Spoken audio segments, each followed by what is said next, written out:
Breaking news చూస్తున్నాం. నేడు హైదరాబాద్ లో డెడికేటెడ్ బీసీ కమిషన్ బహిరంగ విచారణ జరగనుంది. మాసబ్ ట్యాంక్ లోని సంక్షేమ భవన్ లో బీసీ కమిషన్ బహిరంగ విచారణకు అధికారులు సర్వం సిద్ధం చేశారు. ఉదయం 11:30 నుండి 2 గంటల వరకు కమిషన్ విచారణ జరగనుంది. అయితే ఈ కార్యక్రమంలో బి వెంకటేశ్వరరావు పాల్గొననున్నారు. రాజకీయ పార్టీలు, బీసీ సంఘాలు, మేధావులతో చర్చించనున్నారు. స్థానిక సంస్థలో బీసీ రిజర్వేషన్ల నిర్ధారణకు డెడికేటెడ్ కమిషన్ కసరత్తు చేస్తున్నారు. ఇక ఈ సమావేశం అనంతరం బీసీ రిజర్వేషన్లు, వినతులు, అభ్యంతరాలను అన్వేషించనున్నారు.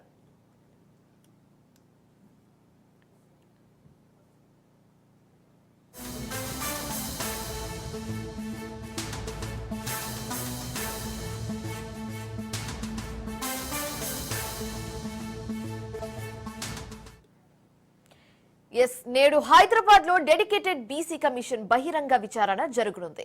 మాసబ్ ట్యాంక్ లోని సంక్షేమ భవన్ లో బీసీ కమిషన్ బహిరంగ విచారణకు అధికారులు సర్వం సిద్ధం చేశారు. ఉదయం 11:30 నుంచి మధ్యాహ్నం 2 గంటల వరకు కమిషన్ విచారణ జరగనుంది. అయితే ఈ కార్యక్రమంలో బి వెంకటేశ్వరరావు పాల్గొననున్నారు. రాజకీయ పార్టీలు, బీసీ సంఘాలు, మేధావులతో చర్చించనున్నారు. స్థానిక సంస్థలో బీసీ రిజర్వేషన్ల నిర్ధారణకు డెడికేటెడ్ కమిషన్ కసరత్తు చేస్తున్నారు. ఇక ఈ సమావేశం అనంతరం బీసీ రిజర్వేషన్లు, వినతులు, అభ్యర్థులను ఆహ్వానించనున్నారు.